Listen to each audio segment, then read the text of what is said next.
All right, it's 6 o'clock. I'd like to welcome everybody to the June 26, 2019 meeting of the East Long Meadow Conservation Commission. July 10th. I mean, excuse me, 10th. It's the 26th right here. June 10th, 2019. July 10th meeting of the Conservation Commission. Pursuant to Mass General Law, we are recording this meeting for the minutes, and LCAT is taping the meeting. If anyone else is recording the meeting, please identify yourself and your organization. Hearing none, we'll move forward to the first order of the business. I don't know, I have that. Did you call your roll? Oh. Craig Jernstrom, Chairman. Jeff Bosworth, Clerk. Mary Ellen Goodrow. Tony Zampicini.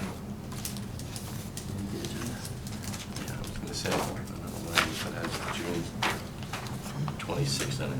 Let's do that one.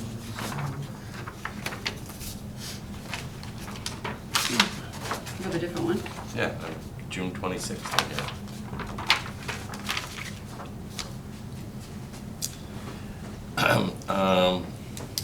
First item was approval of the June 26th minutes. We don't have a quorum here to approve that. You have 4 out of 7 members present. I was not here at that meeting. I don't believe I can vote on that. Fine. Correct? I would think since you weren't part of that. Yes. New business, request for determination of applicability for 57 Capri Drive. Excuse me, are you going to continue the approval of the June 26 minutes to the meeting of July 24th? Yeah, we need to continue. Yes, I entertain a motion to continue the June 26 meeting minutes to July 24th. So moved. Second. All those in favor? Aye. New business, item number 1, the RDA 2019-08, request for determination of applicability for 57 Capri Drive. We need to read the notice.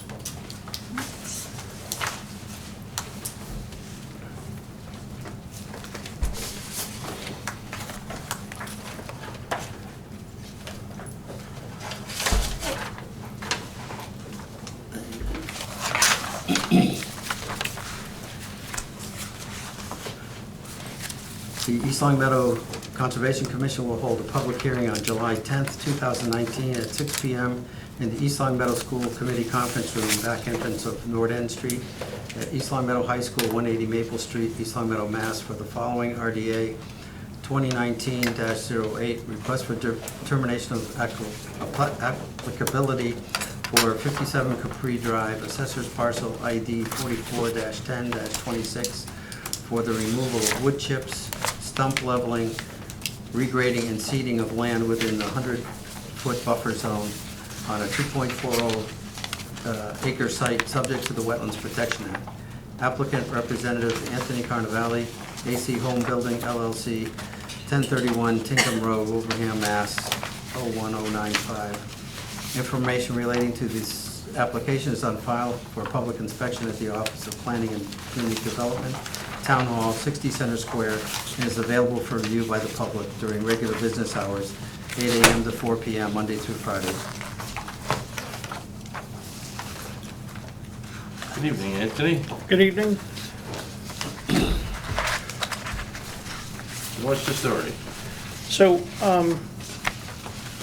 just to bring the commission up to date, the planning board did in fact approve the kind of phase 1, phase 2 plan, and the commission also came out May 29th.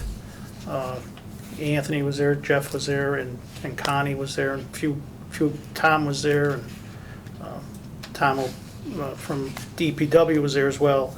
But I don't own lot 26. The reason I'm involved with it is the cul-de-sac is now going to remain, and the wood chips on that lot, and it was suggested by the commission to do some regrading and get rid of the stumps. So I figured file this RDA so everyone knows what's happening on Lot 26.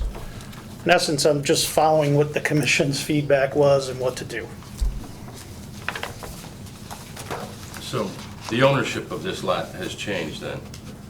It's always, I believe it went from the original developer to, it did go from the original developer to Amy and Stephen Longmore.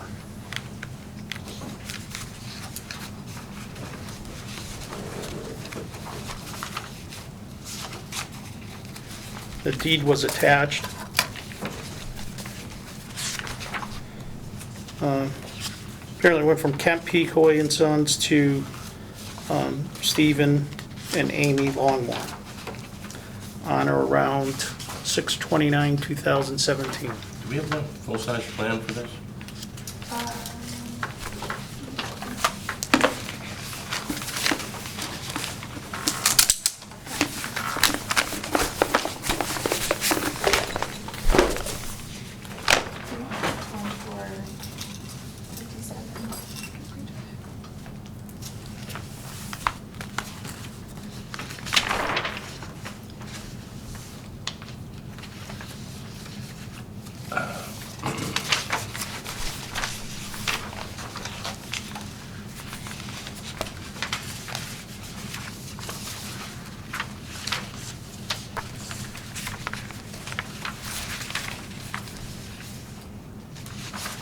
So essentially what is happening here is lot 26 is no longer going to exist, is lot 26? It is. It still exists on the new plan. This one, right? Yes. This one. Yep. And it's still lot 26.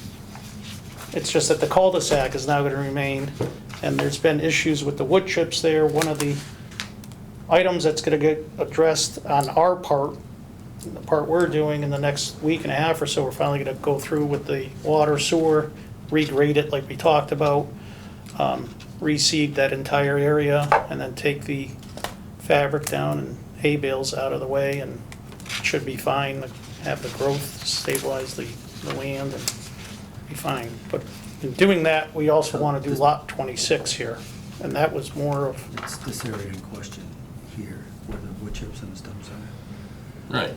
Mhm. So it's the more northern wetland boundary, not the wetland that the river crossing was gonna Yeah, go it's- over. yeah, it's nothing to do with our stuff at all, it's just one of the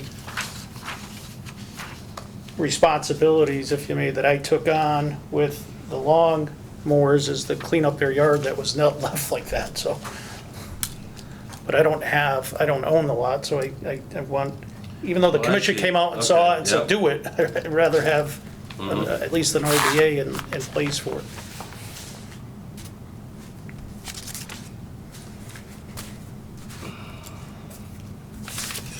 Because basically what's happening with the wood chips and stumps, they're forcing the water to flow over into here instead Right. of its natural flow down through.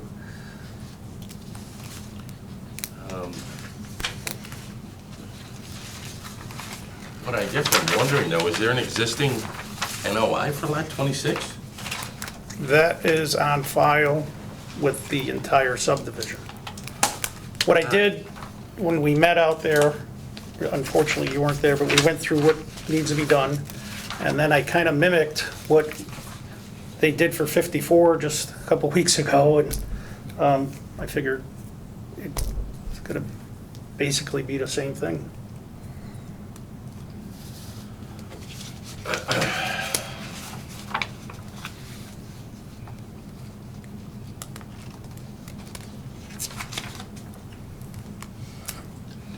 So you're just gonna do that little strip that's along the side of the house there?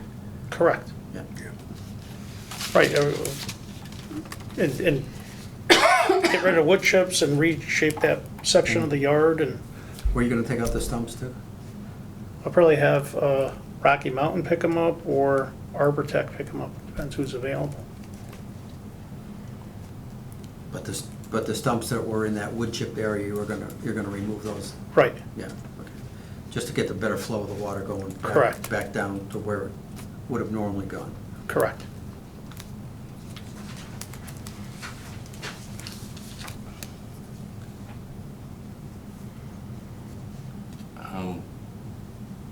I guess my concern and curiosity with this, and I don't have my original order of conditions, but if we already have an existing notice of intent for lot 26 with a no certificate of completion or compliance, why do we need this? Well, the original notice of intent that's on file,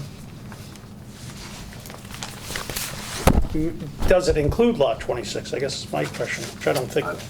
I'm not 100% sure either, to be honest with you, Anthony. Right. And so we can't have two separate open orders for one lot. No. Well, wouldn't it have to if it's I right on the believe it wetland is, there? yes, under the first phase. I don't know where my orders of conditions are for the first phase. I usually have them with me here. but- Did 54, is that included in the order of conditions? Yes, 54 and 57, yeah, they were in the first Right. They were in the subdivision. first subdivision, so they would be Yeah, included in and that. So that's why when 54 came in and put a yard drain, and I just thought to let you guys know what I'm He did doing. get his, though, his compliance thing. I know we questioned it, but it's kind of the same thing, exactly. Yeah, we don't have a compliance on 54 because we did a deed, just to follow through with that. We checked the deed, Brian checked the deed on that. There was no certificate of completion. Completion on 54. Is there one on 57? Not that we saw either, but I didn't see the believe so, order yeah. of conditions. There was only, I think the only ones in phase one that might have had a certificate of compliance were ones that were non-jurisdictional. I'm just doing what the commission wants done there, so Yeah. if you tell me I don't need the RDA, then at least I came forward telling you what we're doing there, because I was not involved with it. Yeah, no, we understand that. I guess if nothing else, it just, I don't know, maybe seems a little redundant to me, but it's good to get it done. We need to get it done. Any other comments from the board? This isn't involving the wetlands crossing or anything. No,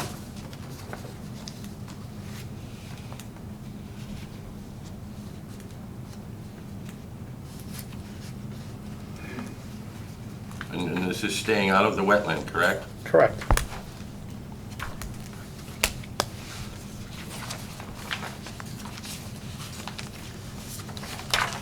So we don't know what the limit of work line is for that lot? We'll have to put it in to make sure we're not in the resource area. If it's already been, It's established on the main plan. yeah. Yeah, we're not gonna go into the resource area, I that's think for it sure. isn't established on this plan. It should be on that page that's attached. Yeah. Everything is so small. Unfortunately, I can't make out the legend because it's so small. If you look at lot 26 there, it's established where the, 50-foot buffer is the dotted line. correct. Yes, that's what the limited work line would be. That was the. So are you doing, you're not doing anything within that, No, inside of that? correct. Oh. So the order of It's right conditions here, was right? recorded in book 18820, page 396. We don't have it as well as Do this. you want me to pull Well, that up that's for this you? one, right? Yeah. So, Just a minute, please. so basically, this is limit of work line. What we're talking about is this little strip Okay. here. Because it's Okay. forcing the water to go down Yep. into the cul-de-sac instead of flowing naturally. Okay. Right, essentially the erosion controls are shown right on the limited work line. Okay. Correct. Then I'm good with that.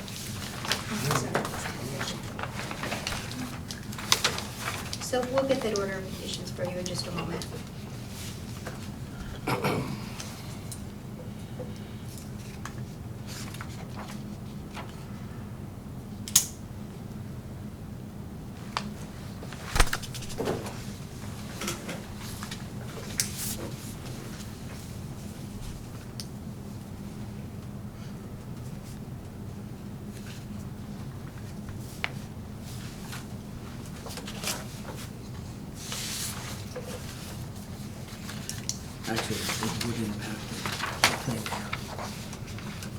Okay, Just- here's your order of Just conditions. along here.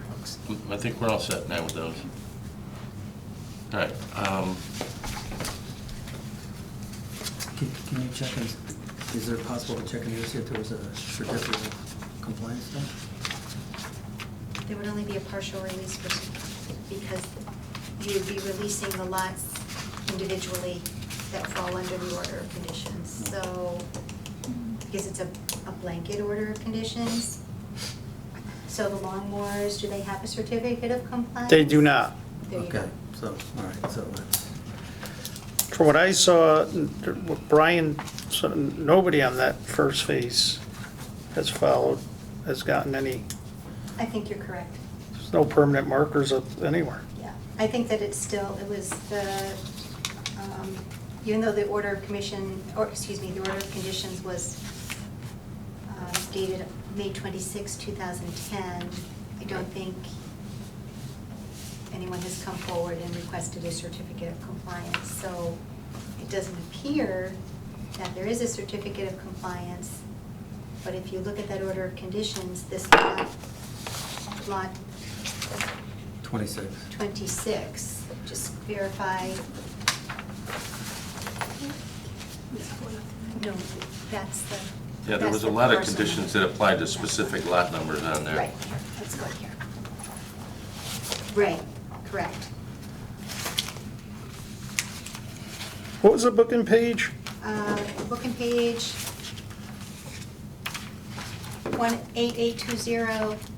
18820-396. So if I just look at the special conditions, it should pull out the individual lots under this blanket order. So let's see.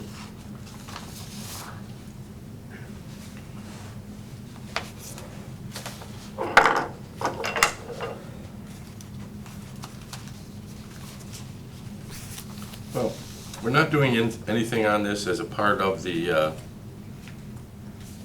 It's not part of the. inside the 50-foot limit of work line that was established on the previous order of conditions, so I Correct. will entertain a motion for a -2 determination that the work described in the request is within an area subject to protection under the act, but will not remove, fill, dredge, or alter that area. Therefore, said work does not require the filing of a notice of intent. So moved. Second. Any further discussion? All those in favor? Aye. Okay, thank you.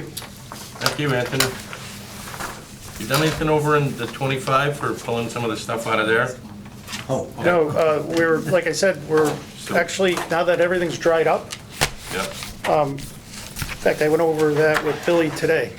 Hopefully next week, we're gonna go through, put the sewer and water, Mm-hmm. loom it, seed it, and pull the Okay, hay out of there and the excellent. fence out of there. Okay, All right, thank you. thanks, Anthony. thank you. Thank you, Anthony, for coming in again. Yeah, no problem. Thank you, Colin. We don't need this information. Thanks, Bethany. Last time I forgot to say thank you. Because we're all under this. Yeah, it's the only one, there is work in the resource area. So that just needs to be crossed off.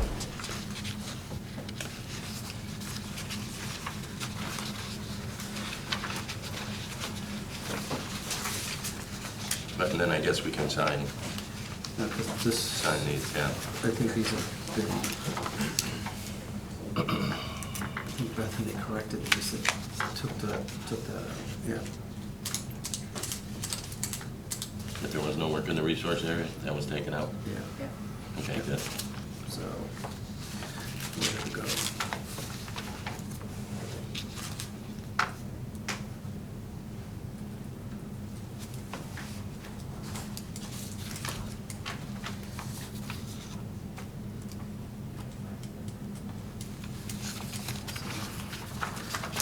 Let's copy one.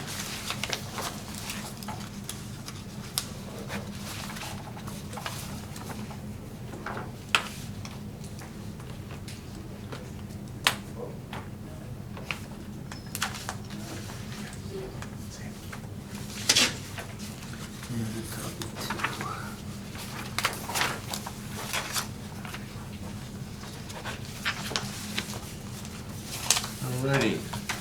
The next item on the agenda is a request for determination of applicability for 203 Tanglewood Drive.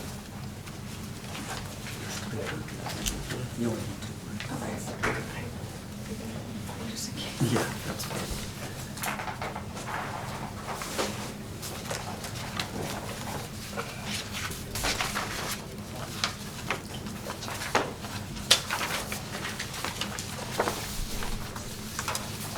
Good evening.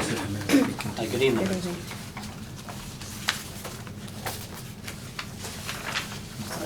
You ready? Okay, in accordance with Mass General Law, Chapter 131, Section 40, the East Long Meadow Conservation Commission will hold a public hearing on July 10th, 2019 at 6 p.m. in the East Long Meadow School Committee Conference Room, back entrance of North End Street at East Long Meadow High School, 180 Maple Street, East Long Meadow, Mass. For the following RDA 2019-09, request for determination of applicability for 203 Tanglewood Drive, Assessor's Parcel ID 74-17-59, for installation of an above-ground pool on a .72 acre site, subject to the Wetlands Protection Act. Application/owner Jeffrey and Jennifer Bouchard, 203 Tanglewood Drive, East Long Meadow, Mass. 01028. Information relating to the application is on file for public inspection at the Office of Planning and Community Development, Town Hall, 60 Center Square, and is available for review by the public during regular business hours, 8 a.m. to 4 p.m., Monday through Friday. Good evening. Good evening. We'd like to put a pool in. Yes.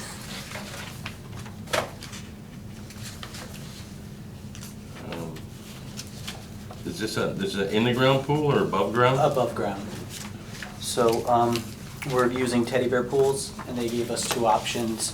One, they said the typical excavation is usually done with a Bobcat 3 to 4 inches in the ground to remove the grass, but they also provided us with an option B if that's a problem, where they can come in with gravel and build up and just put a pad and then put the pool on the gravel pad.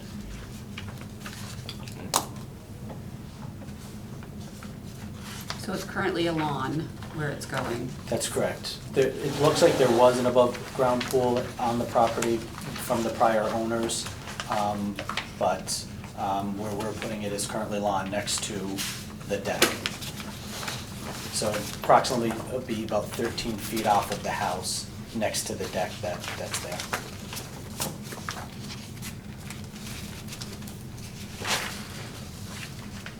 Comments from the board? It would appear to me that there is a wetland that's just partially on the property in the back corner of the lot, and then there is some off of the lot.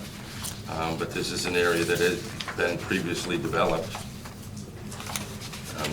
And there isn't, does not appear to be a tremendous grade issue here that needs to be dealt with. So similar to the previous application, I will entertain a motion for a -2 determination that the area of the work is being done within a resource area but will not alter it at all. So moved. Second. All those in favor? Aye. Aye. Thank you. All set, thank you. I mentioned it to Bethany before the meeting, we really need those forms, Connie, when they come in, because we don't have one to sign for this right now, unless it's in there. No. So Bethany prepares your packets, so we'll make sure that you have those forms. Thank you. Welcome. Thank you. Thank you. Didn't you say you had 3 though? Didn't you? I printed them out.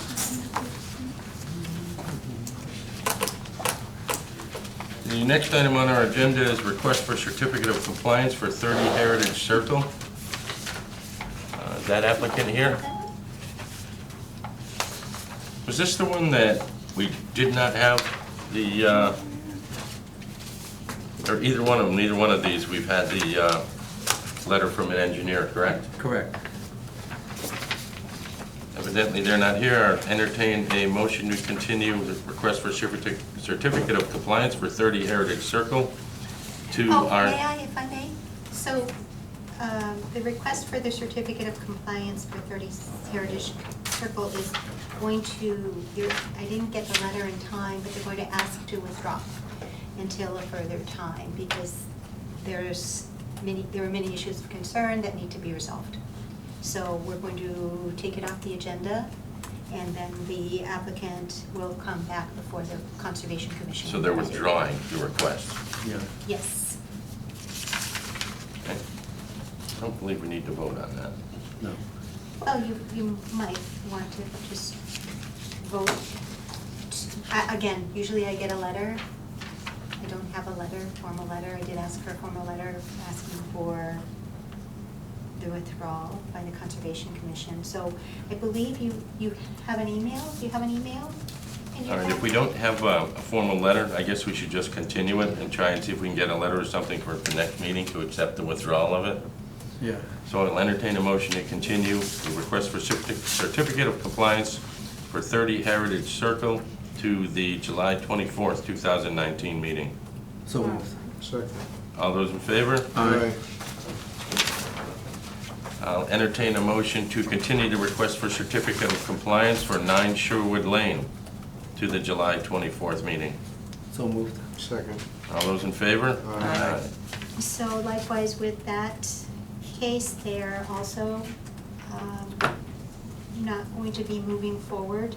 So we're just waiting on documentation from them. Mhm. I believe, let's see. I guess one of the things that we can do, and maybe I'll look at the email, I haven't done it, I've been a little bit behind on them, but we need to encourage them to move forward with it.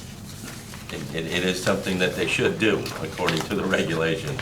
Yeah, they still need to get the Yes, civic. we really need to work with getting them to actually proceed with this. Yes.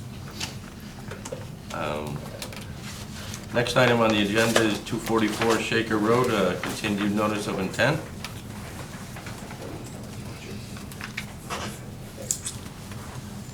Good evening. Good evening. Long time no see. I know, right? Would you like us to set up in the corner or just go ahead and put it on the table here for this tonight, sir?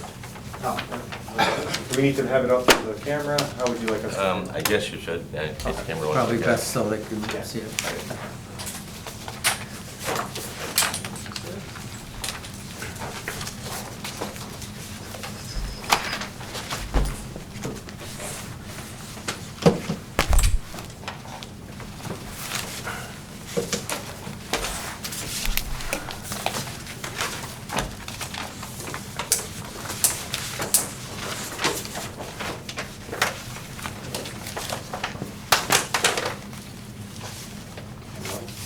Yes, that's good. Thanks.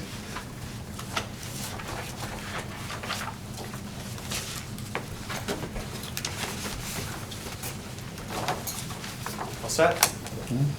Yes, sir. All right. See you way around. Good evening. For the record, I'm Rob Levesque from our Levesque Associates. Here with me this evening is Attorney Martins from Robinson Donovan. I'm sorry, Martin. I have a client named Martins. So we are here this evening to update you. We conducted a site visit this afternoon with a few of the members of the commission. We appreciate you going out there with us. We looked again at the vegetation within the subject property. We didn't venture too far in today because of the poison ivy, a little dangerous, but what we are currently working on and have communicated with DPW on, specifically Tom Christensen, is some updates to the plans. So we're not here to ask you to approve these tonight. We're bringing them to show you, and we're going to need to go to the planning board on this and then come back to the Conservation Commission. But we wanted to look at a couple things, if it's okay. I'll go back up Yep. to the plan. In case you don't know, we did meet with Tom at the site 2 weeks ago, went over the old plans, discussed the changes, and Philippe from Rob's office was there. He had 4 or 5 specific comments or questions, which Philippe addressed in response to the email and in the drawing. So he has been available, but since we sent these in to him, we haven't been able to connect. Okay. So we are, just to clarify, what happened was when we met on site, Tom Christensen was concerned, and it's going to be very difficult to see, there, right about where my scale is, right here, there is a storm drain. As you're aware, that wetland comes down through the site, and there's a storm drain that runs into the back of the existing catch basin on Shinker. What Tom was concerned about was us tying into that storm drain and inundating that or causing problems to that. The reality of that is we were already matching pre- and post-development runoff flow. He wanted us to reduce that almost entirely in the initial conversation. So the conversation that took place on site was that we needed to be able to allow that water to go there, but we would do our best to try to accommodate his request and reduce the amount of water that goes to this catch basin here. So we're not affecting the wetland water, but he wanted us to reduce the water off of our sites. So what we did is we had the stormwater basins that you see here. Those were in the previous plan that you saw. But what we've done is we've added a subsurface detention system. So this is not an infiltration system like you think of where it would infiltrate through the bottom because of groundwater, because of restrictive soils in this location. What we're doing is we're letting the water go into this basin that we had already designed, and then what will happen is it will surcharge because of the elevations of the pipes, will allow it to surcharge back under the parking lot into a subsurface storage system. It's a little tough on the client. It's going to cost them more money, but they were willing to step up to the plate and work with Tom to try to accommodate that. So there's one here. So what happens is the water comes off the site, goes through the catch basins, goes through the yard drains, and then comes to the flared end, is deposited into the basin, and then surcharges back up. So by that, I mean as the water rises, it fills up these chambers here. There's no infiltration into the ground. So what happens is the water will infiltrate in this basin here to some extent, and then there's an emergency overflow that has high level and low level orifices that will allow the water to be metered out per the design standards based on the storm events that happen. That is very similar to what's happening over here. So we have another basin, and in order to accommodate the water, we're basically doing the same thing. The water comes into the basin, and this is where it surcharges back, and this, as you can see, is a little bit bigger because of the size of the impervious surfaces on this lot. So one of the discussions was the proximity to the wetland at the last meeting. Again, a couple things going on here. One, we're actually increasing the size of our drainage system, so we were not able to reduce any impacts within the buffer zone. We're really the same limit of work that we were before. Same thing here, we haven't changed that drastically. We have looked, though, twice now at the conditions of this wetland area and what's going on. One of the initial comments from DEP in the file number form was that this area was vegetated and that we should look at canopy and shading of the wetland. The proximity obviously provides concerns for shading. That said, there's really no canopy there now, especially from the south. There's actually an old concrete pad. We were talking today about what was on site. My understanding, and I don't know the details, but maybe a barn and the structure were there at some point as late as the 80s was mentioned. They said somebody got picked up on the bus over there. Yeah. Somebody I went to school with a very long time ago. So there is some old foundations and pads on the site. I believe that's why in this area there's not a lot of canopy. I don't know the extent of what might be under the surface in some of these areas, but there is certainly a pad in approximately this area here, a concrete pad that we encountered. So with that, we don't believe that we are really taking anything away on the south side that would be shading the wetland. Certainly there are some trees on the north side, but as mentioned in the site visit and as you could see in the site visit, there's a lot of scrubby vegetation. There are a lot of invasives that we can take care of through the clearing of these two sites and kind of recreation of the edge habitat. And then along the backside, this will all be vegetated, and then the grading around here will be done such that it kind of catches the water and directs it to the bioretention basin. But there will be plantings as part of our planting plan. There will be plantings along the backside here. There'll be obviously some, more landscape formal plantings for the bank and for the other structure. But this will be mostly to screen the neighbors from the back of the property. Today, we looked at what you can, there's questions about visibility, at least at the planning board meeting. And there's a little swath here where the existing driveway goes through. They've been using that for construction of this property here. And there's a little swath that is open, but everything else, you can see that this is the light pattern here is the tree line. So it's pretty well vegetated, certainly this time of year. A lot of it's deciduous, so during the winter months, some of that, might not be there, but generally speaking, this area is not overly visible other than the swath here, and there's a new blue house that was constructed. I want to say maybe it's here. It's on this lot. So that's where we're at right now. Our process, it's a little tricky. The Planning and Conservation Administrator and the Planning Department are trying to institute timeframes for submission.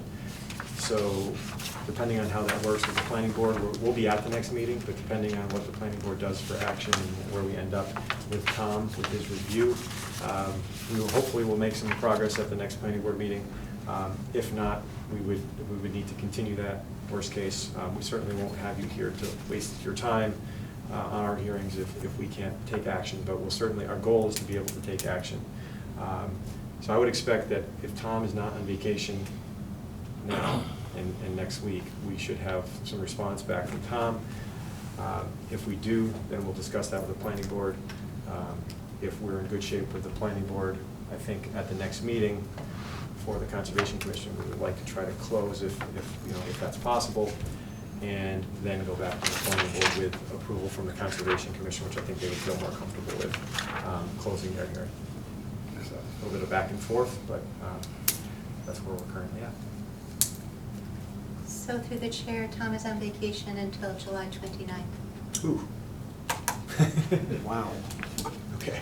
So I don't know if Bruce Finney will be around or if he feels comfortable. Are you going? Do you know? I don't know. Speak for the DPW. Okay. Well, one would hope somebody's covering for the DPW during that period of time. I'm comfortable saying at the site visits with Tom, he indicated that he couldn't require us to make these changes, but he would appreciate these changes, and he thought it would enhance the project. Philippe drew them roughly up, and he said, subject to final review, this is what I'm talking about. So hopefully this plan will comport to what the intentions were that he was thinking. And the owner is willing to spend the extra money to accommodate his request. So through the chair, if I may, the director of the Department of Public Works has been on vacation this week, so we have a 3-week overlap of people who are not able to communicate. So they'll do the best they can to respond to the changes and move you forward. Tom is in this week, correct? No, Tom is out. Today was his last. Bruce is here. Bruce is out. Bruce should be back next week, correct? Bruce will be back next week, yes. So Tom and Bruce are both gone this week. Bruce, so Tom is taking tomorrow off, Oh, Thursday, okay. Friday. He was here through today. And he will be off Thursday, Friday through the 29th of July.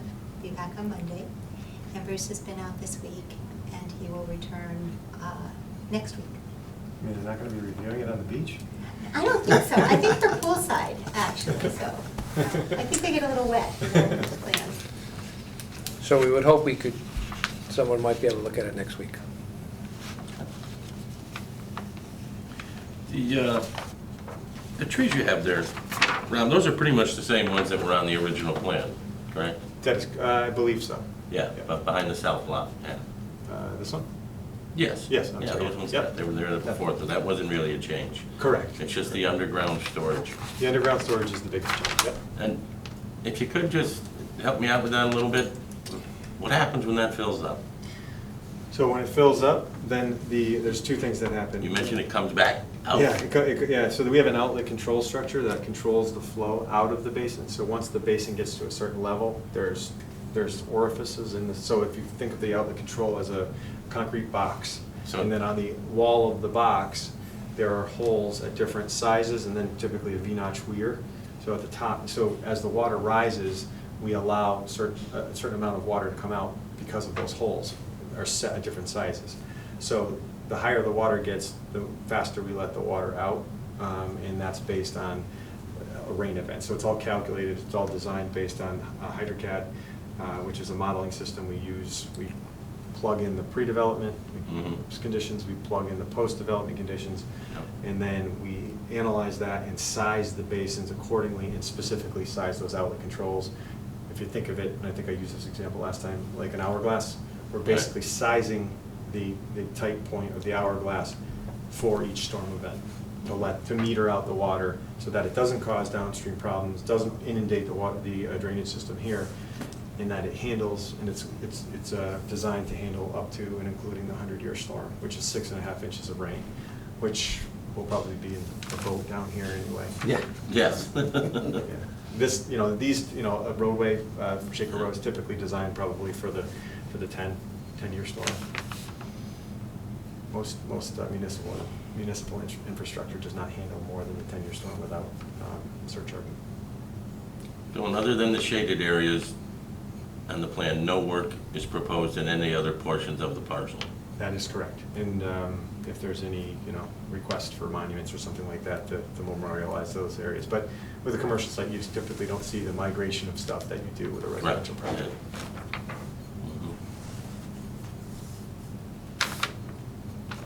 Any other questions or comments from the board? So that, so the underground storage area, so that fills with water during a rain event.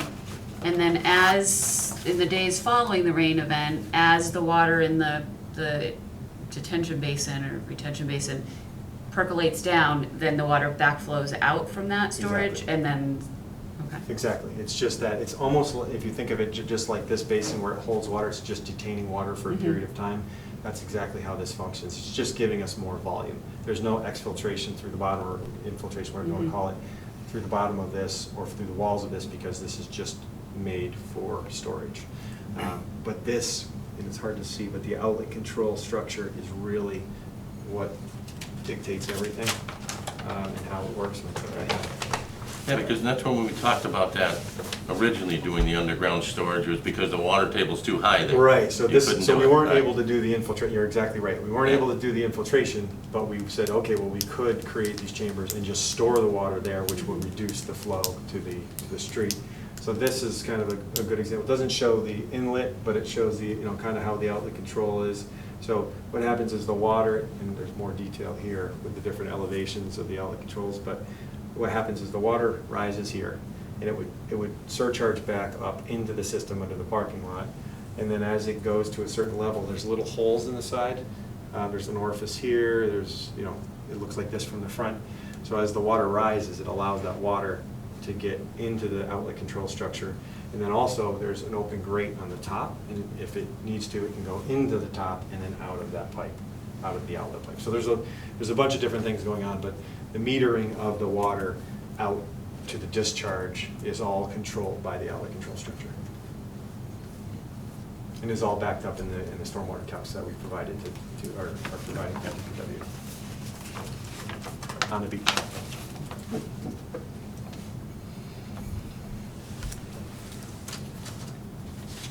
Any other questions or comments from the board?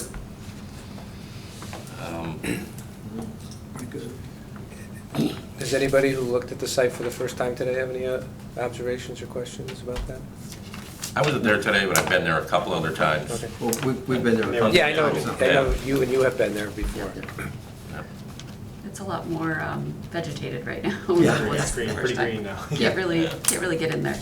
But also, because it is so vegetated, you can see that towards the center, there is no canopy. Right. It's pretty much just all open. Was that the dance studio near there at one point? Yes. Over Yeah. to the Yeah. south of it. South of the concrete pad, right? Yeah. Where we parked. Originally, it was opened in the 60s as a Hanover shoe store. The original builder, the Clark family, built it as it was a Hanover shoe store for many years. Then it was vacant, then dance studio went into it. And eventually it was just torn down. The Actually, I think we donated that in some complex way to the town so the fire department could have a controlled burn. Yeah. And bring that down in a test and training, so, but that's what happened to the building. But I went to school way back in the 50s with the family that originally, well, back then that owned it, that whole area was a farm. And the Kriegers owned that property back in the 50s. I guess the only other question I have, Rob, is, so we're gonna remove all these invasive species in the area where the work is happening, Yep. but we're kind of leaving them in the rest of it. How do you control the migration of them back, other than a nonstop maintenance project? Yeah, that Yeah, I usually know, is- and that is a, you know, as you're aware of, you know, that's a good question. So our experience with invasive species control is that you never get it all. It's really hard. You know, we certainly can handle the edge habitat, but getting back in there, sometimes you do more damage than you want to. You know, there's companies that specialize in that work.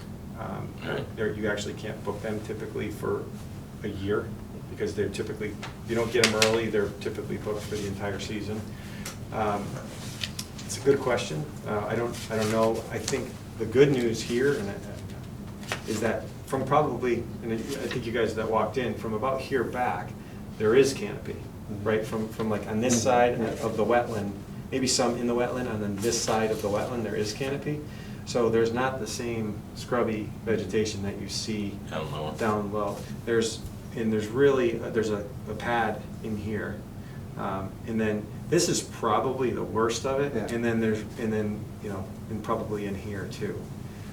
But there's mature vegetation along the backside, and I don't really have a delineation, but if I were to delineate it roughly, and say where my scale is. So from there back, the good news is the understory is much different. It's not that secondary successional stuff that you see popping up with the staghorn sumac and bittersweet and all that other stuff.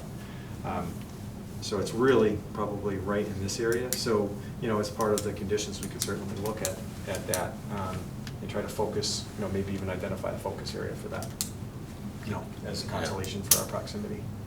You know, and I guess that's where I was just going with it, for something for us to think about in the future when we go to decide on this.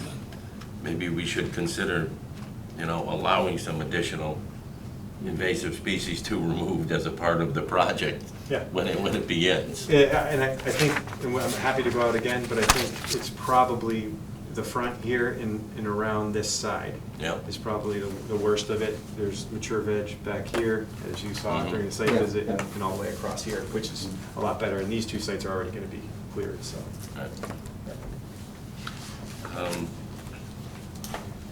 Do you want to take a shot at the 24th, or we should put you on, and if it doesn't happen, we'll just continue? Yeah, that would be great. And again, you know, we apologize if we don't make that. That's not your fault if you don't. Make an effort. I mean, I think we should have DPW in Okay. response by the 24th, so All right. in terms of presenting to you. Yeah.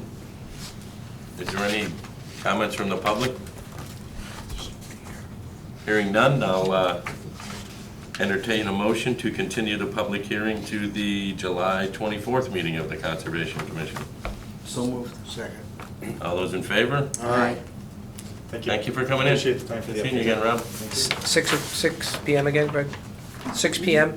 Yes. Thank you, folks. Thank you. Yeah, that's, we're not gonna let them, Thank you. that's not people. Not exactly sure how we would do that, but I guess we can look into it a little bit, but I do like the idea of ripping some more of those invasive species out of there, even if it's outside of the, we're gonna call the future permanent work, but. Well, and that's allowable. Removing Right. those invasive species is allowable. Yep.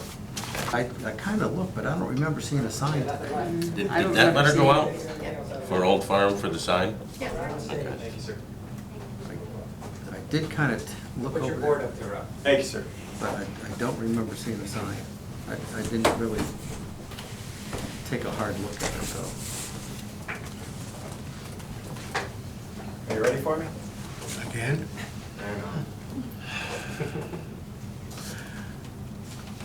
Alrighty. Moving back to the scheduled agenda, item number 6, enforcement order for 101 Old Farm Road, lot 26. Thank you. Again, Rob Levesque, for the record. We had a site visit again today at Old Town Road. We've done a couple things since the last meeting as discussed. We went out there and we located 3 new, they're stakes right now, but 3 new locations for monuments to be set based on the discussion that we had in the field. Approximately, those monuments are approximately 28 feet off the back of the existing house. The deck that's not there now will be reconstructed. The sonotube is still there. They're going to reconstruct that deck. This dashed line represents the outside limits of the deck. This dashed line here represents what we'll call the new, potentially the new limit of work if approved by your commission. And the hatched areas are the stockpiles. There's some dirt stockpile, and then some areas to be reseeded, and then there's some logs to be removed. There was some specific discussion about the proximity within which you would let the respondent remove stumps, and that you wanted, I believe, and I don't want to say this wrong, but was it 25 or 35 feet? 25 feet. 25 feet? Yeah. So I think the discussion was that within 25 feet of the resource area boundary, that there would be no stump removal. During our site visit today, there was a lot of vegetation. It really revegetated quite well. They will probably knock a little bit of that down to get in to remove the logs. There's still some logs out there. I believe that was something that we discussed that they would have permission to do. Doesn't look to me like they've done any work since the last meeting. I'm guessing they're probably trying to line up a site contractor. It could be a little bit difficult this time of year. But, so we're holding a monument here. We have a new monument at the back in the toe of the slope near the pool. So this was the original, this is the new. Here, this is the original, that's the new. This one is the original, that's the new. We saw this one today, that was the that was the one that you saw, that you hadn't seen previous. This one we saw when we were out there the first time. This is the new, that was the stake. And then these are going to remain as they were. That's the proposal anyway. And then we did discuss the planting, so I added a planting note that says disturbed areas beyond the limit of work, monuments to be loamed and seeded, conservation seed mix. You might want to just let it be, because it's revegetated pretty good. I hate to knock that all down just to regrow something. I don't know what your thoughts are on that. And then plantings to be agreed upon by the Conservation Commission and the property owner. So we didn't want to have a planting plan that is planting over the top of roots and other stuff. So we figured this was as discussed at the last meeting, this was the logical next phase. Make sure that this gets cleaned up right, and then based on that, you guys could go to a site visit, make sure this got cleaned up right, and decide where you want those plantings to be, if that makes sense. That's my story.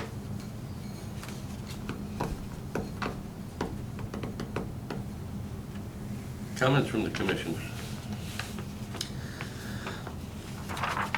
Well, based upon our previous discussion and the site visit today, I'm agreeable to just the minor adjustment to the original limit of work line, because it's not that much different than the old one. It's basically just 3 monuments that have been moved back a short distance. And pretty much the other markers are in place. So it's really a minimal change, and especially around the pool area, since that was already done. Who knows when, back whenever that,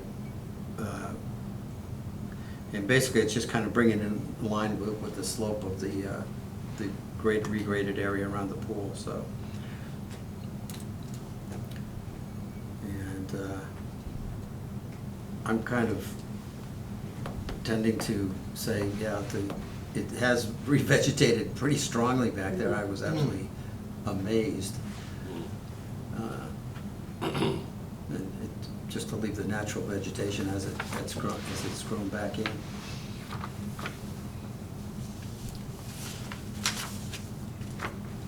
I thought it looked good. It was, basically what we discussed at the last meeting, so. Yeah, I'm all for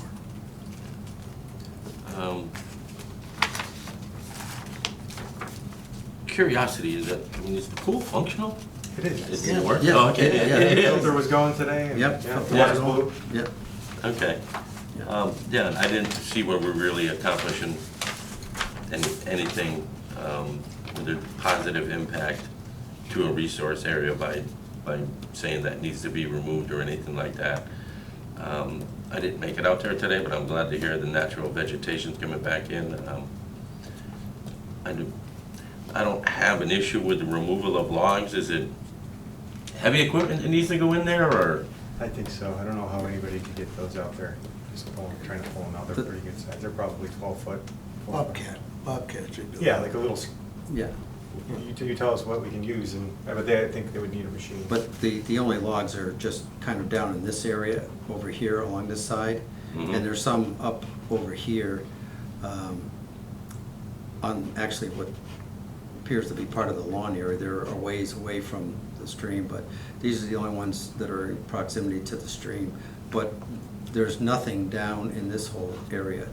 So Right, okay. they're just, it would be just minimally going off the end of the driveway, just in a little bit. And pretty much a lot of this dirt area hasn't filled back in, so there wouldn't be much disturbance of the vegetation at all to get those out of there, if they do it soon. Okay. And I too am happy that there's natural vegetation coming back. I would much rather see that than the planting of grass in there. There you go. However, yeah, we do need to probably conduct another site visit in the future and come up with a number of trees, because I really do think we need to replace, Yeah. the canopy, and, it'll come back over time if we plant some, 8 to 10 foot high trees. And I think that would be a real good thing to do there. We really need to do it. Stumps can stay. And also this minimal movement from the original plan on the limit of work line, I really don't have an issue with it. I was concerned about a large movement and causing a chain reaction or opening Pandora's box in the development. And my concern in that area has been alleviated, I will say.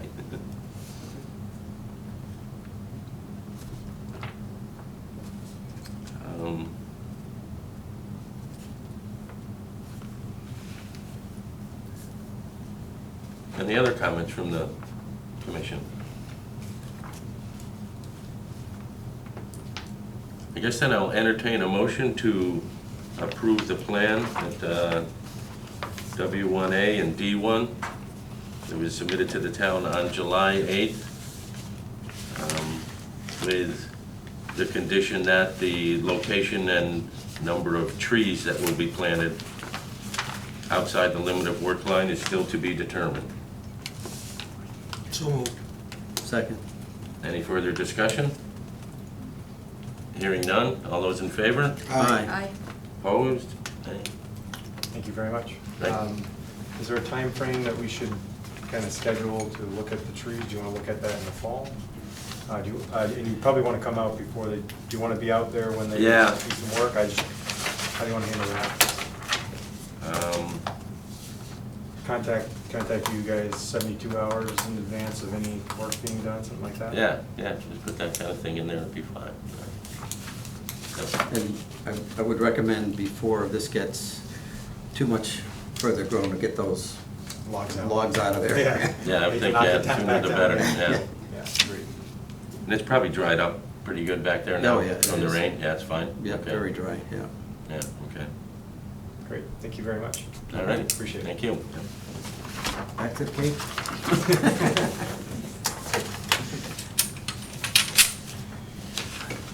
Thanks. All right, enforcement order for 101 Old Farm Road, violation by David Murphy of Western Mass Tree Care.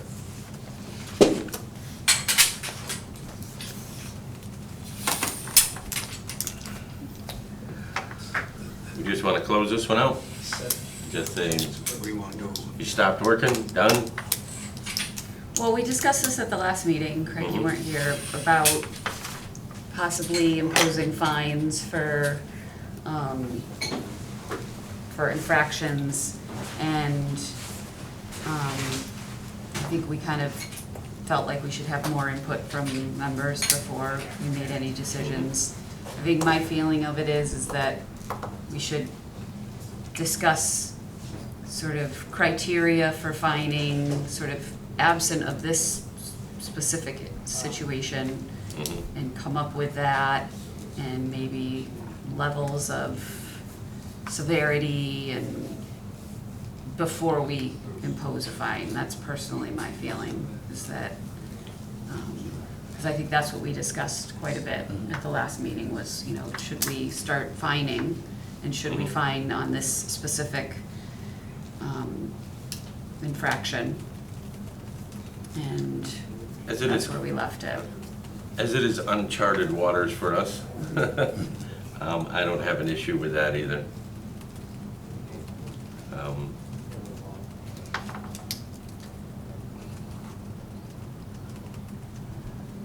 So then, there is no real resolution, I would say, then to this enforcement order, other than the work, the illegal work stopped.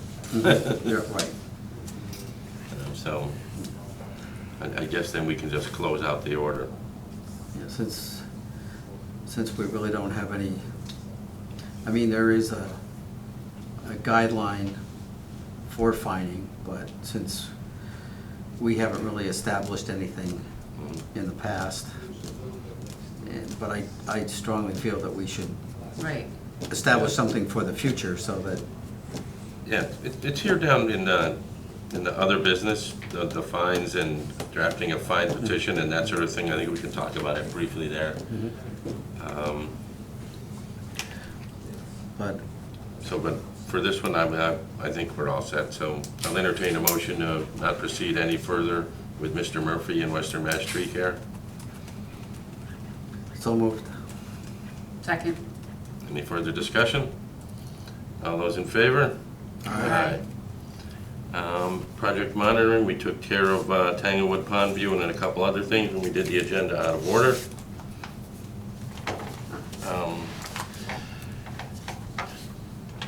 I would say the only thing that we would have for the, or I don't know if there's other items coming up on the next planning board agenda, but I guess we could say that we are somewhat in favor of the proposed plan for 244 Shaker Road for their next meeting.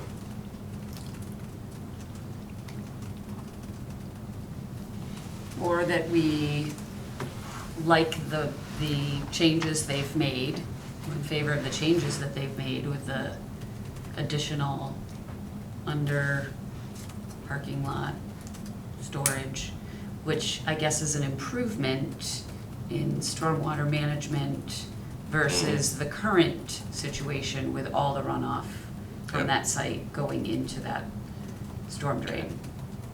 Well, it's going into a detention basin, Right. but then that's running out into the storm drain. Right. And the point is to stop that pipe that's going down into the storm drain, so it kind of stays on site. Right. Right, to try and minimize some of that, yeah. So could staff draft a note like that for our approval for the next planning board meeting? We generally would give them the minutes of the meeting, of this meeting, with the comments. So if you want to frame something formally, comments by the, because in the past, what you do is you would say, it's outside of our jurisdictional area, therefore we don't have any comment, but you should make some official comment in a sentence form that says, planning board, we recommend, based on, I don't know, however you want to frame it, but, you know, one short sentence, so that we can give that to them instead of the dialogue that has occurred. So how do you want to summarize your comment for the planning board?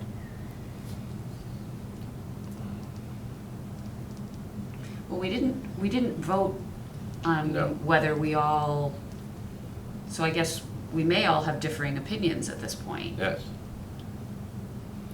I guess you can say that the Conservation Commission is in favor of the revised stormwater management plan. Yeah, basically, that's about all we can say. Correct. All right, sounds like a plan. Thank you. Policies and procedures. I did have a couple things, and I thought we had discussed it. I know we get these in our packets and stuff, but we need that. I would love it if we could bring full-size drawings here for us. Because sometimes these, these ones are hard enough. The ones in Tanglewood that are this big, the 8.5 by 11, Oh, yeah, I couldn't. it's, read it. in Bella Vista, you can't read them. Yeah, So you're, to be clear, you're asking us to ask applicants to provide full-size plans for all planning board, for all Conservation Commission members, and they're to be brought to the table, right? You still want your I guess, email packets? I'm not asking that, no. What do you, Well, I guess I'm going under the okay, assumption, because like, I know Bella Vista, yeah? that plan exists in the town hall, the full-size plan that was there at the planning board meeting. And I believe he actually dropped them off when he came to us, and we said that we agree with the changes in the plan. We received copies of that plan from him then. So will the So- plan that so- the applicant provides to you in discussion work for visual purposes? What are you asking? Because, I guess- Basically, what we're asking is the 24 by 36 plan that is submitted by the applicant, Mhm. that the office copy just be brought to the meeting so that we can reference it in a full scale, so we can actually read it. Because some of these plans, like, It's just, these ones right here, this plan for Bella Vista, Yeah. it's, it exists in the office. He brought it out when we approved the change and removing the wetland crossing. We have it, it's part of the Bella Vista file. yes, and I'm not trying to be difficult, I but know, you're a but- different board and you're a different commission. You just happen to operate under the Department of Planning and Community Development. You should have your own set of plans for the file with its own case number that is applicable to this particular discussion. So what we can do is we can ask the applicant to provide one full set of plans for you to review at the table. Does that meet your needs? yeah, that would. Yeah. Then we will do that. Yep, that's fine. I guess I'm not sure how they haven't already done that. Craig, if you would like to shadow us in our office someday and see what happens, you are welcome to do so. I don't need to do that. Then thank you very much. We will get you the plan that will be submitted by the applicant for the Conservation Commission, And, for what you need. and so, We keep our file folders separate. You're a different division. okay, We will so, provide for the Conservation Commission the plans that you need that pertain to the discussion before you. So you're looking for the topography, the grading and drainage, whatever the conservation plan, whatever plan has the delineation on it. Yes? Full-size document. I guess that's my point. All I'm looking for is I know that this exists in the office that was sent to the Conservation Commission in a full-size drawing. Well, then you'll get the full-size drawing, but we're not going to remove plans from other file folders. I'm not Each- asking for that. Then that's what I'm trying to clarify, and I Right, think we okay, have a that's what meeting I'm, of the okay, minds. that's what I'm saying. We have this in the conservation folder in the office. Well, it would be here. We bring the file folder with us. We do not roll up plans. We fold the plans and everything is together in the file folder. So we have this here in a full-size Do we drawing. have this in the full-size drawing? And we have the Bella Vista one in a full-size drawing. So what, again, Capri Drive came to us electronically. Well, I guess I was thinking of Capri Drive as separate from Bella Vista, that's why the Bella Vista file folder is. And it is separate from Bella Vista. So you're considering what is before you. I That's guess, what's to be and that's my, I guess considered. that's my example. There's two of them Yeah. for tonight. This one and the Bella Vista one. The Bella Vista one was brought to us a couple meetings ago, and he brought in that full-size plan that he had with him tonight. And, okay, so if he puts That's- it up here for your reference, is that sufficient? Because the applicant is also responsible for bringing all of the plans Bringing that it- you need, Right. okay? So he I- will bring his, I guess, and that's my point. Even though he's up there, I'd like to have it right here, because I can't see in close enough detail over there, and I don't think people that are sitting over there can. In the So- past, we've always had a couple drawings around the table that we just shared from the copies that the applicant submitted. Right, and those are the full-size documents that they submit, but we've gone back and forth so many times with what the Conservation Commission is asking of us. We didn't want paper, then you wanted everything electronic, Okay, now so you we're- want paper. No, we're not going to debate this.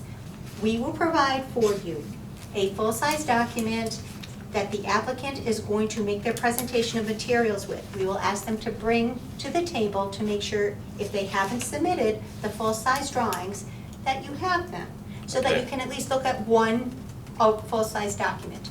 You'll continue to receive your electronic submittals as you requested. Okay, we're going way You'll off the path here. No, we're not. We are going to also continue to provide to you the paper documents that you've asked us to continue to provide in addition to the electronic submittals. Are we on the same page? Because we cannot keep going back and forth and asking our applicants to bring in different sized plans. We have to have something that they can follow. So, it can't, it's not something that's going to shift in the wind. What do you want? So we can ask for it. The way we're getting our submittals here at the meeting and everything is fine. Essentially, all I am asking for is plans that exist in the office, a file exists in the office for a notice of intent or an RDA or whatever, and we have copies of the full-size drawings in there. Which we do, we bring Can the those- file folder. If you Can want those this- be brought to the meeting? They would be in the file folder. Just ask us to take them out. Okay, I did tonight and I was told, no, they're not there. That's all I'm asking for. So we will again make sure that there is one full size of drawings for your review, for the Conservation Commission matter. Yes? So that you can have something at the table in addition to whatever is being addressed Correct. on the easel. That, essentially, Pretty that's it. simple. That's it. The file But that you'll- exists in the office with a full-size drawing, I don't know that we need, and that's what I thought we talked about this before. I'm not looking for the entire file, but if we just have, and I know they submit several full-size drawings, but if we can bring one or two of those to the meeting, Well, they used to, and we're continuing to belabor this. They used to submit full-size drawings to the planning board, and, excuse me, to the Conservation Commission. When I first started, you'd have your plans, you'd open up at the table, right? Right, and then you asked for no more paper plans. So we revised everything, and we got you electronic. So we'll provide you your electronic documents, like you asked, we'll email you the documents. We'll give you your paper plans here at the table, everything that's been emailed to you, because the applicant is actually bringing those in, okay? They're providing copies for everybody. But we'll also ask them to please provide one 24x36 plan that the board can, the Conservation Commission can look at the table, so that you have multiple copies that you can look at. But to ask us to bring another file folder from another department or from another. was not asking you to do that. You And that's what I wanna be misunderstood. clear. Was not asking. Okay, so we're good? Absolutely not. We're good, you'll get your full-size sheets, right? In addition to the other documents. I will send an email to follow up on this. No, I can't believe we just spent, we're moving on to the next subject. The next subject that I had under policies and procedures, I noticed there was a lot of changes that were made. It looked like the date was on 6/5 to the instructions for an applicant on the town website. And I guess I'm just asking if, before we do that, the Conservation Commission gets to see it? I don't know what you're talking about, Greg, what are you talking about? The instructions for an applicant on the Conservation Commission website. I was looking at them a little while ago, and they were revised on June 5th. For the submittals, for the deliverables? Okay, so what's your question? Can we see copies of that before that is changed on the town website? Can you see how we update all of our materials that are going on the website? You're asking for I'm at the oversight? Conservation Commission's materials, that's all. Right. You know, Craig, we When a could talk about conservation this, let's talk about this somewhere else, some other time, okay? Because those are administrative procedures that the office observes. And what we do is if we find that there's a typo, or maybe, now we're gonna have to go in and change that and say, and now we would like one full set of documents, 124x36. So that's what we're going to do with it. Those are instructions to the applicant. That's the operations of the office. I'm grateful for your input, but to send everything to you and expect you to review everything that pertains to our office procedures, I fail to see the importance.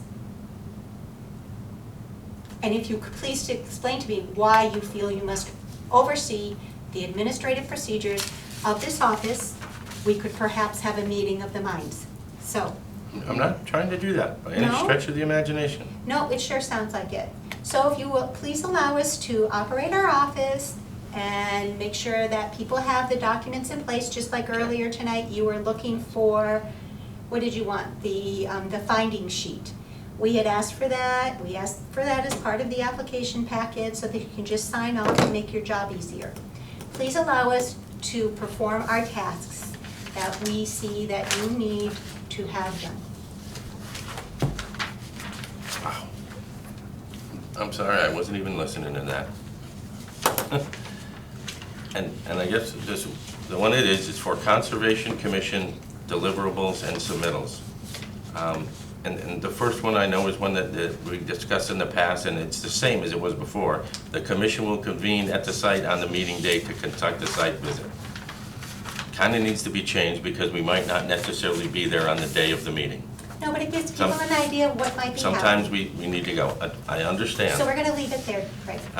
But Because we're not going to, it is a boilerplate. This is the thing about applications. Okay, you have an I guess application that's I- consistent. You have an application that's consistent, so when there's, we're gonna call it a waiver. So when there's a waiver, you can say, I'd like not to do this. Okay, the applicant doesn't have to do that. But you give them a list of instructions so that they know what to expect and they know what to follow. So again, Okay. what other critical issue do you have to address this evening? I was struggling to understand that was a change where there was something in the next line down where it's, mascot dove list wetlands permitting forms, and it said A, request for certificate of compliance, and then there was an arrow and it says WPA form 8B, certificate of compliance. And I guess I'm asking again, are you asking the applicant to fill that form out or bring that form in? I think that's something that might have to be clarified, because what we meant by that was just fill in their contact information, that first page. And so maybe there could be some clarification so that they don't continue. There definitely could be. And they do call us and ask us for clarification, and Okay, we provide that because- to them. and- But it gives them a Okay. starting point. But Craig. then, I guess my next one down, and I thought we talked about this at a previous meeting, and if we didn't, I apologize, and we very well might not have, but it's something that I think is just an extra piece of paper that we don't need to keep track of, and I don't know that the applicant needs to spend time doing it either, and it's a simple one, and I'm not trying to make mountains out of molehills, but let's just simplify this thing. Written permission from the landowner for the Conservation Commission to enter the property. It's included in the fact that they're submitting an RDA or a notice of intent. We are getting written permission right there to visit it. So we don't necessarily need to have that, in my opinion. Well, thank you for your And- critical oversight, but it reminds people that you are allowed to enter the site. It's just, again, a point of information. Oh, the Okay. Conservation Commission is going to come there. A lot of that is purposefully, people see these forms, they don't know what they're reading. This is a reminder. Yeah. It will remain in place as a reminder notice for people to understand what is to be expected. And then the other one down below that, it says the Republican will contact the applicant directly for billing for the publication of a notice of intent. But that applies to an RDA also. And it does not say that in here, that the RDA needs to be published.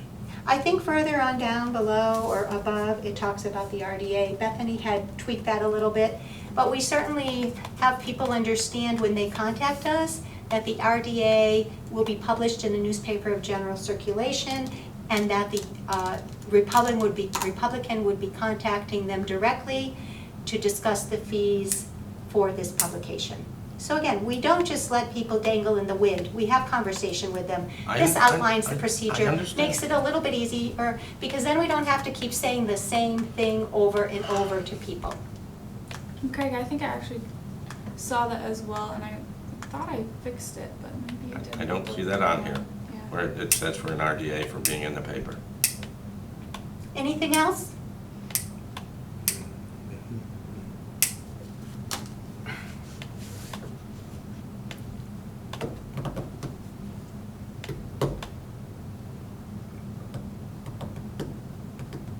It was written in there a second time for the written permission to enter the site. Yes, and that's where I just saw this was revised 6/5/219. And I guess I will drop the subject for now. Yes, because frankly, for Craig, we don't want people to have to go through the MACC The next item handbook on to the figure agenda out what they was have to do. discussion with Al Joyce regarding Hidden Ponds Estates. He's not here, I sent him a few texts. The next was discussion of the fine and fee schedules. I've looked at some of the items on there, and it's essentially, it's up to $300 a day, and every day is a new offense and another $300 fine. So essentially, day 2, Compound. it's 900. If I may, It- it can be. It can be, correct. Thank you. And it is something we really need to look at, because I believe several of these past enforcement orders should have had fines attached to them. I have an acquaintance who has a golf course in Westfield. Goes right along a main road, and there's a river. It's actually a river, even it's only about 6-8 feet wide, and there's probably about 15, 20 feet where it's kind of undisturbed, and then next to that is the rough on the first, second, and third fairways. And essentially a dead tree came down in there, and he went over, barely went into the undisturbed stuff with a small backhoe, I guess, if you will, to get the dead tree picked up and out of there, because it was kind of hanging, part of it was hanging into over the golf course, and in the rough was a little bit dangerous. And he actually got a $4,000 fine from the Conservation Commission. He went and appealed it and got it knocked down to $1,000. But that, compared to what has happened here in the last 6 to 8 months in East Long Meadow, is night and day, apples and oranges. It really is. So just something for us to consider.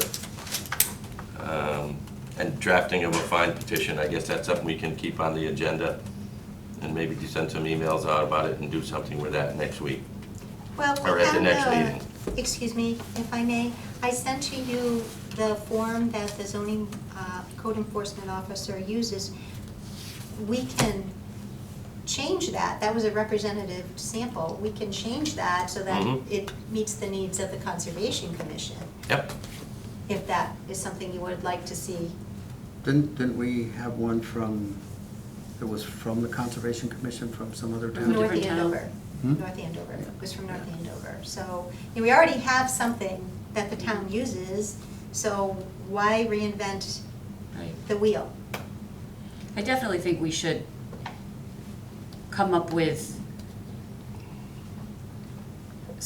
some set of criteria, severity, maybe, infraction level 1, infraction level 2, infraction level 3, and maybe thinking of some past issues we've had as examples, maybe draft some sort of verbiage about, how much of a disturbance has been created, how much of a resource area, how long it will take that resource area to recover, like think of those things and coming into play, just so you make it a little more quantitative, I guess, and then you can defend it.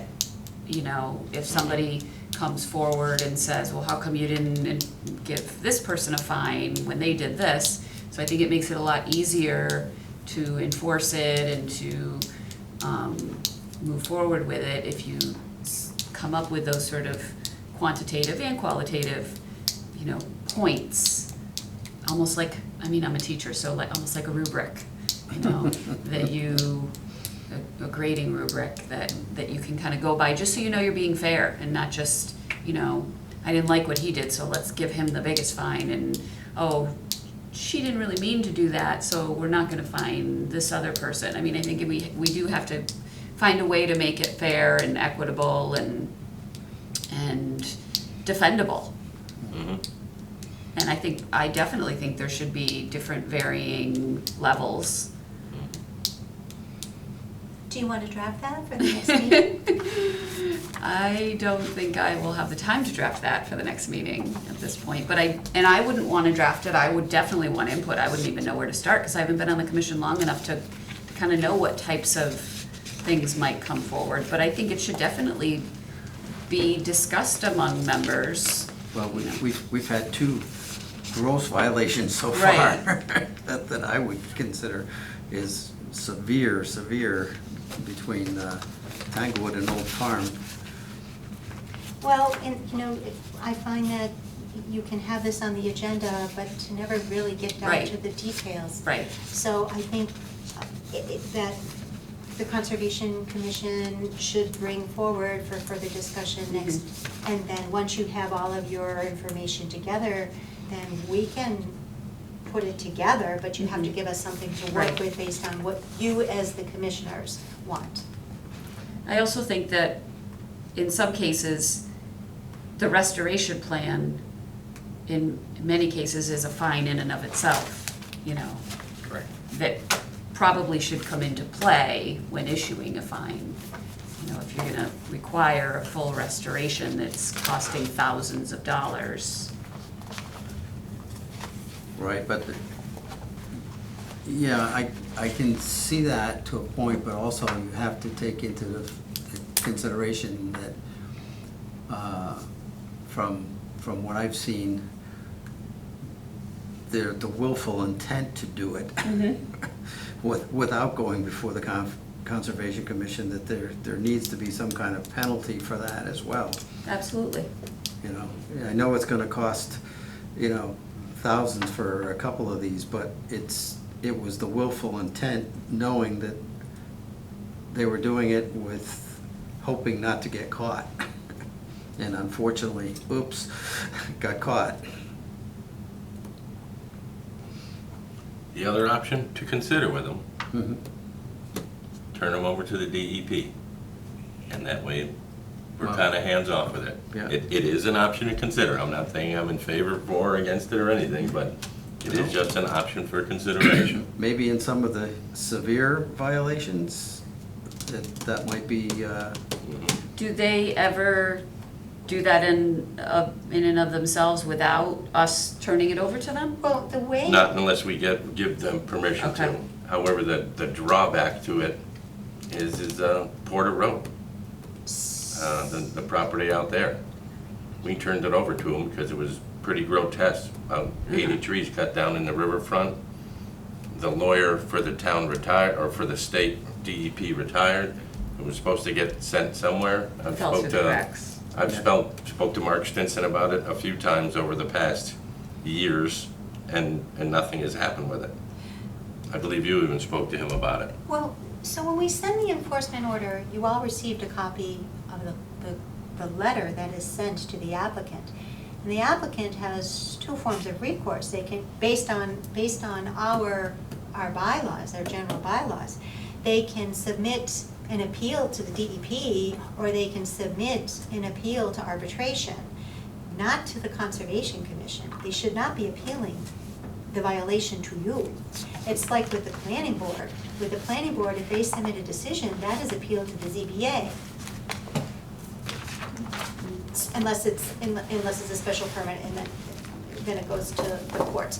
But you are not really the power to enforce, if you will, once you've submitted your enforcement order, or the appeal rather, is to a different power.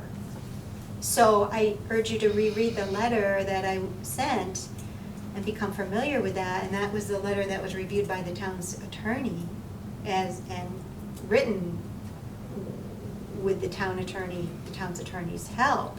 So again, look at the bylaws. Once that enforcement order, once it goes out, they shouldn't be coming back to this table and talking to you about it. You've got to become, like Mark Simpson said, take a look at your bylaws that give you the authority to enforce.